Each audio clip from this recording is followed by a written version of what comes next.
Good morning. Okay, let's get this hair pinned back. How are you guys? Let me go live on Instagram. We can get this going together. Okay. Hey, Instagram. Hey, Facebook. Here's what we're talking about today: feast or famine mode. Feast or famine. How many of you feel like your business is always in either feast or famine? And a lot of times lately, it's like more feast than famine, right? But then we came out of kind of a weird period with coronavirus, and then all of a sudden, people were in feast mode, tons and tons of business. Hi, Erin. Hey, friends. Hey, Laurie. So, here's what I want to talk to you about because it's so hard to know how to navigate the feast or famine mode. And it's so funny because we always seem to do exactly the opposite by nature of what we should be doing or what I think is going to help us the most. And so I just want to point this out to you. So for years, I felt like my business was always in this up or down. You know what I'm talking about? Like you would have no business, crickets chirping, you're panicking. You're like, I'm actually really going out of business this time. And then you would get a client, and then you'd get like four more clients. And then all of a sudden, you had so many clients that you were overcommitted and you can't keep up with them. And then they're all mad at you, and you're like working day and night, and your family hates you, and it's all miserable, right? That's feast or famine. That's the definition of feast or famine. We've been there. Laurie says, yes. And we know what that feels like, right? So here's what I want to talk to you about because it seems like this is happening to us. And yeah, the economy changes all the time. And yes, things happen like coronavirus and stuff, right? But what I want to kind of lay here for a second for you to just kind of sit it out here and let you think about it for a minute is that we actually create the feast or famine, okay? With our thinking about what's happening around us. Because a circumstance like coronavirus doesn't necessarily have to change anything about our businesses. And there's plenty of evidence of people who never missed a beat when things changed, right? And then there's others of us who instantly started thinking, I need to pull back, I need to stop selling, people are dying, this is inappropriate. Like we had all these thoughts. And then what did we do? Stopped selling, started panicking. Okay. So that is the behavior that moves us into famine mode, not the circumstance, the thoughts that lead to feelings that lead to actions like not showing up. Okay. Same thing happens in feast mode because we absolutely have the ability when we're getting a lot of calls to only take as many as we can handle, to say no to the wrong people, to say yes, but I can't start until a later time. Like we have control over that as well. And we also have control over consistent marketing and all that kind of stuff. But I'm going to tell you in a minute what we do in feast and famine, which is not consistent marketing for a lot of us, and how we then create feast mode. And although it might be slightly less stressful in some ways, to have money and clients instead of the opposite, I would kind of argue not necessarily, right? Because it is really stressful when you have a ton of people waiting on you that you've committed to and you don't feel like you're able to deliver and you really, really are struggling or you're in overwhelm. Okay, so that's really not a good place to be either. So let's talk about it. So here's what I want to talk about first because for a lot of us, we're coming right out of feast mode into famine mode because we just watched this happen with coronavirus. And here's what I want you to think about so that you can really avoid a lot of those stressors if you're finding yourself in feast mode right now. If you still don't have clients, don't worry. I'm going to talk about famine in just a second. But here's some things I want you to think about in feast mode. So here's one of the things we do. We've just come out of famine, right? Where are we in our headspace in famine? Total scarcity, lack. There's not enough, a lack of clients, a lack of money, a lack of phone calls and emails coming in, right? Lack of clarity, lack of calmness, like all lack, a whole bunch of lack. Okay. So when you come from a place of lack, of scarcity, here's what you do when a whole bunch of people start calling you again. First of all, you overpromise. How many of you do this? You're like, well, I don't have a choice, Toby. I have no choice because I've had no clients. So whatever they ask me for even if it's unrealistic, surely they know. Surely they know on October 1st I can't gut their whole kitchen and have it ready by Thanksgiving. But if they want it, I'm saying yes to it. Okay. So we overpromise and we set ourselves up for failure and stress and misery because we're not telling the truth. We overpromise on budgets, on timelines. And this isn't just an interior design thing, right? This can happen in any industry. We don't tell the truth because we are afraid if we do, that they won't hire us, that they'll hire someone else that will tell them what they want to hear. So we practice this thing of saying yes when we should not be saying yes, okay? Because we're just really not being honest, okay? Here's the next thing we do when we're coming out of scarcity and we're going into a whole bunch of work. We just felt the pain and had the thoughts that we couldn't afford a team. Maybe we had to let some people go when business was down. And so we're coming out of that experience. And even if we didn't have a team, we were like, thank goodness I didn't have a team because I couldn't have afforded them right now. So what do we do when we get all this new business? We try to do it all on our own, which is impossible because we overcommit to what one person can do. Heck, we overcommit to what 3 people can do a lot of times, right? So instead of getting help, thinking of different ways to get help, thinking of ways to maybe have some contract team members or partnering with someone, we take it all on from that place of scarcity, thinking, I need all this money myself, and I'll just do whatever it takes to pull it off. Hey, Caleb Brown. Caleb helps me pull stuff off, y'all. He's my trainer. He keeps me ready, okay, even in famine and feast mode. But here's the thing. Stop doing that. Stop trying to do the work of 4 or 5 people.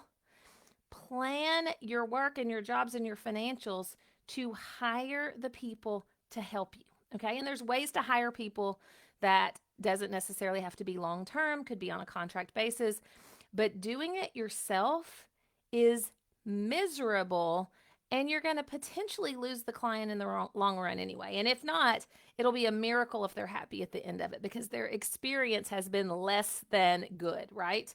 And you're absolutely exhausted in that process, okay? Here's the other thing you do. You undercharge. You're like, well, I'm sure not raising my prices, and I'm not even really confident charging what I used to price or what I'm worth because I'm just lucky to have these people.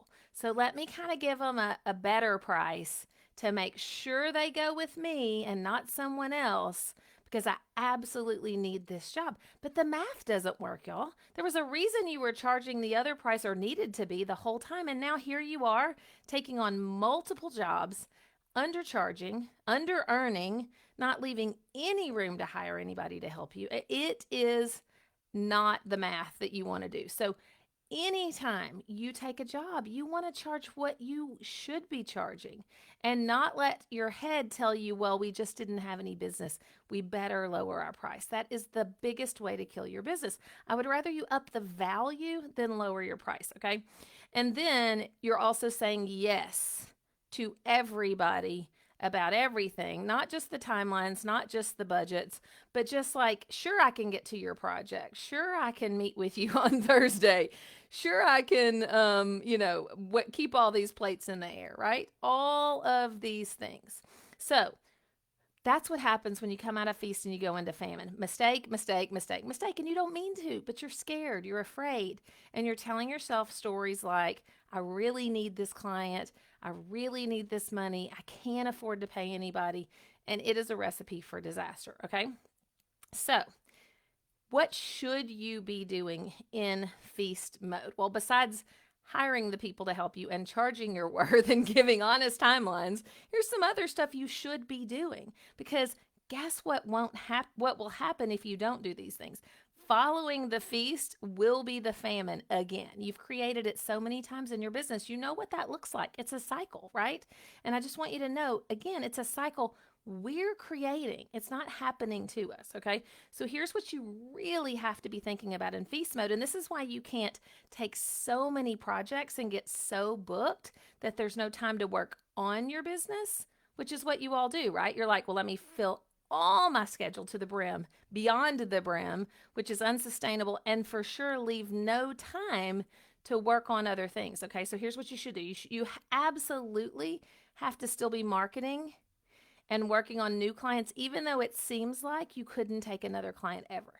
because there is going to be a time when you wrap up those jobs and you need more work. Okay. So you want to be continually marketing the whole time, because I watch this happen time and again for businesses. Right when you start to wrap businesses up, you're like, oh, now I don't have anybody in the pipeline. It's crickets. I should have been marketing. And then what do we want to do? We want to start marketing for a day and think that we can convert somebody in a day or a week. It takes weeks, months, sometimes years to convert people. So that marketing work should never, ever stop. Showing up on Instagram like this, doing the things you do to get clients. And when they come and you're not ready for them yet, you don't have space, you just are honest and you put them on a wait list. If they move on, fine. But if you're continually doing that, you will always have somebody in your pipeline. Okay. The other thing you have to consider doing, please consider this if you haven't already, is creating some other type of service that is either fully scalable, meaning you make it once and sell it over and over again, or at least more scalable than your one-on-one highest end service. Okay. So for like interior design, saying yes to a whole bunch of high-end jobs that have 2 million details, not a lot of those can be happening at once, right? But I could be supplementing that with some design-only things or some kind of strategy designer for a day things.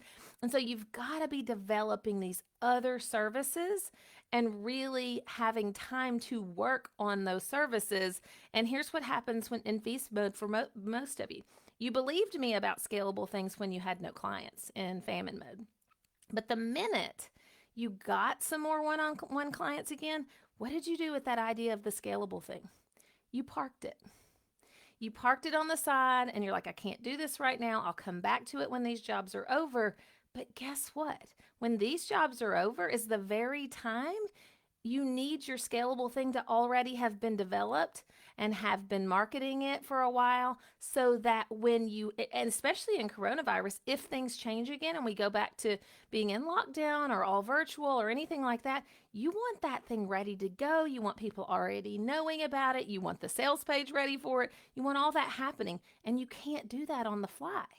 So creating a sustainable schedule of work in feast mode where you're like, I'm only going to take work that takes maybe 20 hours of my week a week, because I need the other 20 hours of my week to be doing marketing and my scalable thing and working on my business. And if I need more time than that to pull off these one-on-one jobs, guess what? I got to have people that aren't me, because only parts of this job that are done by me should be my zone of genius, and everything else should be done by someone else. And I price the job so that I can afford to do that. Okay. So you got to be doing this during feast mode. Marketing, still working on and selling your scalable thing. You really got to be spending some time thinking about how to avoid another cycle of famine. Okay. And then again, just making sure you're not just trading dollars for hours. What does that mean? Just a commodity, not charging enough, charging some measly hourly rate, and that to make more money, you just got to get more people, because we want things, again, that you can create and it can really be selling and making you money while you sleep. Okay, so here's what to do if you're in famine mode. Okay, so some of you are still there. Some of you haven't gotten the rush of clients yet. And some of you aren't there right now, but you will be again. Okay. So here's what I saw a lot of you do when your famine hit in March and in April. And I want to make sure you're aware of it so you don't do this again. Okay.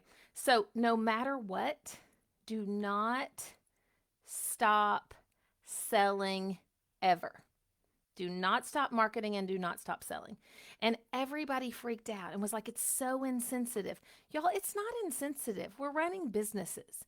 And yeah, there's certain ways to say things, and you don't have to be tone deaf, and you can pay attention to your message, and you can pivot a little bit if needed to see what people really need and how to support them. But talking about your business, even when other circumstances are going on in the world, is not insensitive, and it's not inappropriate, and it's not wrong. Okay. So you've got to keep selling. It's the biggest mistake I see people make in an economic downturn or some kind of crazy circumstance like this pandemic. Okay.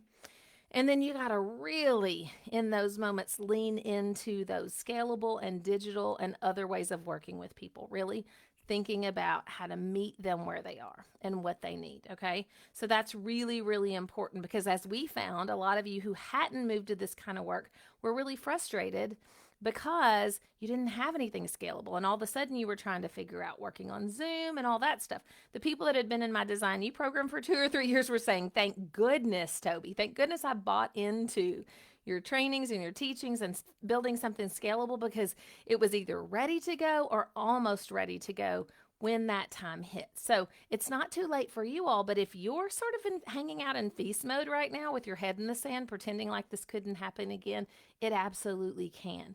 So do not wait to create this stuff. Absolutely have it as a priority because if not, when you need it, it's not there. It's kind of like insurance, right?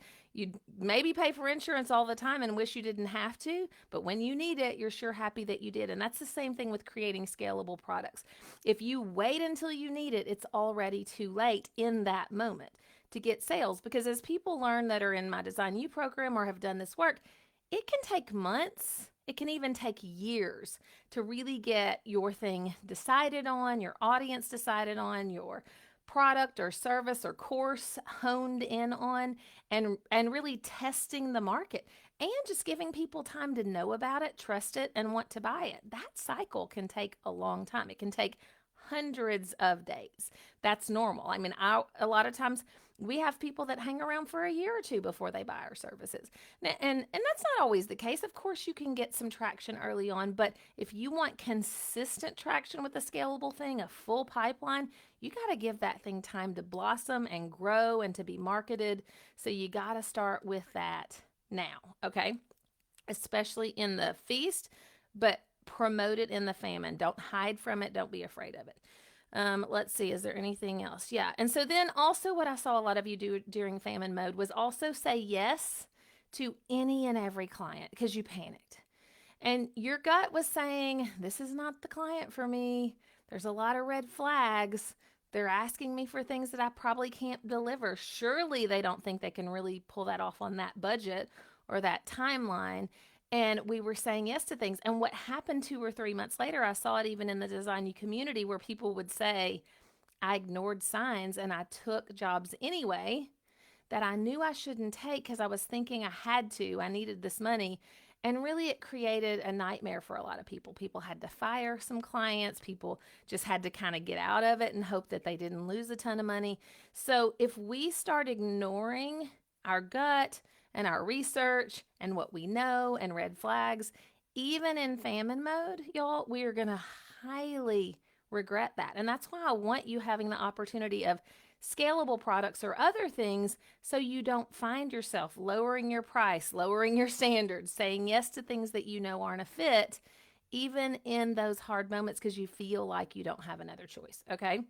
So that's what this looks like. Right now, if you're coming out of famine into feast and you're slammed, promise me you're not overpromising, you're not undercharging, you're hiring help, and you're also saving room in your schedule to work on those scalable things and be thinking about what to do to prevent famine happening in the future again, right? Because if you do your same old behaviors that we've always done, I did them for years, of abandoning anything, to do with marketing because we're too busy, abandoning trying to come up with other revenue streams because we're too busy, that is how we engineer famine to come back around all the time, okay? So we want to be more consistent. Now, here's the thing. If the main thing you need is to be consistent is your cash flow, and also you not getting in that overwhelm mode, because several of you are like, yes, me, I'm working 24/7. I'm doing an awesome training tomorrow, okay? A webinar type masterclass training. Check out my Instagram stories. We're going to put a link over on Facebook so you can find it, but you want to register for this. It's called Maximizing Profits When Things Feel Uncertain. And it's all about creating more cash and more freedom. How many of you want more cash? How many of you want more freedom, right? The two things that I always want are more cash and more freedom. I'm going to teach you 3 key things to do tomorrow to get more cash, and more freedom. Okay. So look for that link, get signed up for it. But in the meantime, think about this. Make some notes and journal on feast or famine and the decisions you've been making. Because if you can come to that training already aware of kind of the choices you've been making, and when you've not been listening to your gut, or you didn't, you kind of ignored some signs, or you're thinking I need more cash, and the way you did that was by lowering your price. I want you coming already knowing those things if you've watched this video, because then we can dive even deeper and really start talking about scalable products and how to build out an amazing menu of services, which I call a value ladder. We're going to teach you about all that tomorrow. So get on that training. I'll see you there. And thanks for being here today. Bye for now.